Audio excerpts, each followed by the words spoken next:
Hello Virgos and welcome to your August 2026 monthly horoscope. My name is Justyna. Welcome to my channel. If you're a returning viewer, welcome back. So here today we are going to look at the astrology of August, and I'll tell you how the events of August may influence your ascendant sign, also called the rising sign. This horoscope is most accurate for your ascendant sign. However, you can also watch for your moon sign or your sun sign if you wish, just to get a bigger picture and a wider perspective upon your life. So thank you so much. And let's start from the very first event. And this is Chiron stationing retrograde in the sign of Taurus on the 3rd at 0 degrees of Taurus. So a really interesting retrograde here because Chiron has recently entered Taurus on the 19th of June, where it will stay until the around the 18th, 19th of September. And then it will go back to Aries, come back to Taurus more permanently from next year. So this is a very, very short retrograde in Taurus. Just a preview, just a little taste. Not everything might resonate because it's very, very short. This is happening in your 9th house. And here Chiron, the wounded healer, has been traveling now in your 9th house for a few months. In your area of higher learning, spirituality, foreign travel, personal growth, personal development, foreign languages, foreign people, legal matters. So Chiron turning retrograde in your 9th house could make you question your beliefs, could make you question your life philosophy, especially those philosophies that have shaped who you are today, that have shaped your life. You might realize during this time that certain opinions, expectations, teachings even, that you have lived by for the majority of your life no longer resonate. And this is actually something that I've even explored myself with so much information now. An information overload since Uranus entered Gemini. We are, and of course with the AI and everything else, there is so much new information, new discoveries that many of us are changing our beliefs completely, redefining what we thought was real. Is not. It's something completely different. So this could be a major time of growth, a major time of realizations, shifts in your beliefs. Now, this is an amazing opportunity to let go of any beliefs that hold you back, that have prevented you from expanding your life, from experimenting, from being adventurous. At the same time, Chiron here could bring to light any situations, any unhealed wounds, emotions that, especially past experiences when you missed out on an amazing opportunity because perhaps something or someone prevented you from moving forward with a certain goal, with experimenting, with perhaps going on a certain adventure. Now here with the 9th house, especially with Saturn is here, very often we are forced into a path or educational path that is not really for us. Something that our parents chose for us, something that perhaps seemed more appropriate but didn't really resonate with our hearts on a deeper level. We were too young to stand our ground. So Chiron here could make you want to return to some studies that perhaps you didn't have a chance to explore before. It could make you also be more aware of any blockages, anything that generally stops you from being more adventurous, from engaging more in experiences that can help you grow. So this is a major retrograde of releasing those limiting beliefs, anything that generally stands in the way. Generally, this is also the area of life that makes you sometimes misbelieve yourself, your own intellect. So as I said, it's a very short lasting influence this year, so not everything will resonate. But this is what this retrograde is more or less about. All right, so on August the 11th, we've got Mars entering Cancer. Mars in Cancer is in the sign of its fall, not the most strongest placement for Mars. Mars in Cancer, that's your 11th house. So it's a very energizing transit with the 11th house influence, of course, that could bring momentum, action in the area of friendships, in the area of your network, group work, etc. But at the same time, this energy could also push you, encourage you to get involved in some group work. Perhaps this could be connected to networking. There's a lot of motivation that you might experience, inspiration as well to get involved, to work with others, to lead, for example. But at the same time, Mars in Cancer can sometimes make us react too impulsively, too quickly. Sometimes if someone criticizes you, might take it too personally. So it's essential to be aware of these energy, watch for any conflict with friends. At the same time, sometimes here with Cancer, because Cancer is a very protective sign. Sometimes with Mars in Cancer, if someone, for example, hurts your friend, for instance, or say something bad about your friend, you might jump at this person very quickly. You might feel more responsible for people who are close to your heart. This energy could also make you more determined when it comes to reaching some important milestones and goals, future goals. But at the same time, watch out for intentions within groups, within your friendships, especially since this energy can also make you emotionally drained. If someone is too demanding, if someone disagrees with you, maybe it's better to step back, get some fresh air, and rethink the next step instead of overreacting or reacting overly impulsively, for instance. Now, on August the 12th, a very important event of August, and this is a solar eclipse happening in Leo at 20 degrees of Leo in your 12th house. This is a major cycle that started in February 2026 with the eclipse in Aquarius in your 6th house. Now it's the 12th house eclipse. So this cycle is about self-improvement, lifestyle changes. Very often people get a pet during the 6-12 house axis activation.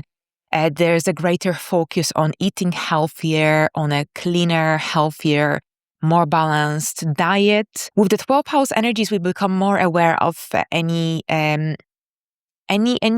fears, any phobias, any fears, any anxieties. It's mental health, basically, that is highlighted. Mental health and any mental health related conditions, for example. I'm not a medical specialist or practitioner, but here that's the 12th house influence. But at the same time, addictions. I was going to say addictions. I couldn't remember the word. So yes, this is a great time for letting go of what doesn't serve you, of any addictions, of anything that doesn't serve your growth. It's a south node eclipse. So yes, there is a karmic essence attached to this eclipse. So overall here, this eclipse is generally a very healing eclipse. It's a time of letting go, endings potentially as well. Well, something new begins, you will also have to end something else first. South node eclipses tend to suck something out of the area of life activated by the eclipse energy, while something else is being initiated in its place. So it's like a karmic release and an end to a draining situation, a draining relationship even as well. You are completing an important cycle here. But at the same time, this could be a time when you might need more time alone. During time of solitude, you can really collect your thoughts and you can heal. And at the same time, your intuition, your dreams could be more vivid. Your intuition is increased. And also you might experience insomnia. And now at the same time, since the 12th house is the house of hidden matters and the eclipse will here illuminate this area of your life, this could also indicate that something hidden may come to light. And this can in turn allow you to move forward with much greater self-awareness in your life. So it's a really powerful time, a very healing phase of the month as well. And at the same time, a greater awareness of any fears, emotional blockages, wounds, and so on. So it's a really interesting one. And on August 23rd, the Sun enters Virgo. So this is when we start Virgo season. Virgo season is the month of, or the season, if you will, of productivity, of self-improvement. Virgo, this is your first house, so you will feel much more alive, especially after the intensity that you would have experienced throughout the eclipse in Leo, which was in your 12th house. So yes, it can feel very draining, especially if you spend too much in crowded places, around people, or around demanding situation. You need some time to rest, reflect, detach from the outside world. And at the same time, when the Sun enters Virgo on the 23rd, when Virgo season begins, you will start to feel much more alive, much more energized as well.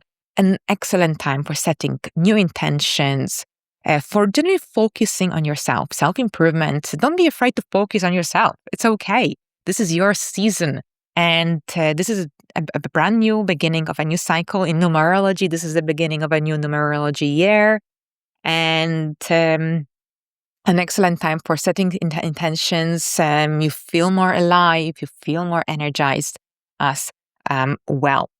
Now on the 27th, we've got a very important event, and then on the 28th as well, even more.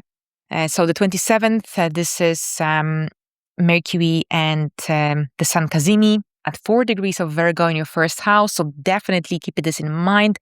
It is you'll feel it very personally. And usually those Cazimis bring some really interesting realizations. Something suddenly might become clear. And definitely pay attention to what comes up, to what shows up 27, 28, because this could really, really help you to move forward with your life. It could recenter you if you felt slightly in two minds or confused. And it's a really important Cazimi because it's in the area of the self. So it could help you in making an important decision you've been dealing with, contemplating. It could be connected to your direction, the direction that your life is taking overall. So that's the 27th at 4 degrees of Virgo. And then on the 28th, we've got a lunar eclipse in Pisces happening in your 7th house. This is a continuation of an eclipse cycle that started back in September 2024. We have one more eclipse apart from this one next year in Virgo. So this is almost the end. The nodes are out of Virgo and Pisces at this point. So this eclipse is at 4 degrees. So this eclipse would have been activated around July.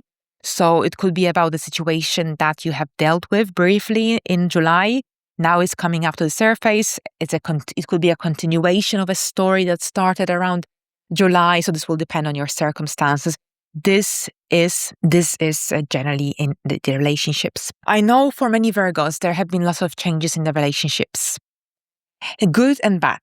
There have been, for those who have been dealing with a split up, a divorce, it could be the end of the legal cases, the end of the whatever that has been dealt with in terms of any paperwork, in terms of any assets, divisions, and etc. Now this is now almost the end. This is now almost the end. This is the final eclipse in the 7th house for you. An lunar eclipse is about endings, turning points, conclusions, and this could be a turning point in your relationship story. Now, for those of you who found their loved ones during this time, this could be connected to a turning point in this relationship. Maybe you're ready to move to the next stage, engagement, marriage. And for others, this could be about maybe realizing whether you're not sure if this is it, if this is a new relationship. So it's all about relationships here for you, Virgos. Relationships, contracts, as well. Maybe you're completing a major work-related contract. You're moving to the next stage, to the next level. Uranus is in your 10th house. And of course, is bringing all these major shifts, the need to free yourself from any restricting environments, or contracts, partnerships, and so on. And this lunar eclipse, is here bringing an important turning point in these one-to-one connections, whether that's love-related, work-related, partnerships. And at the same time, during this time, it will be impossible to ignore any imbalances happening in these one-to-one connections, relationships. So it's a very significant milestone here that you're reaching in your immediate relationship, in your partnership. And it's a time to be honest with yourself and with others, because this could be a time of some major decisions, news.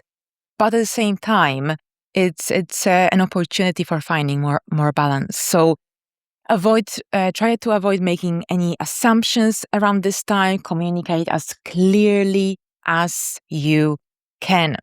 So thank you so much, Virgos. Have a wonderful month ahead. And until the next time, bye for now.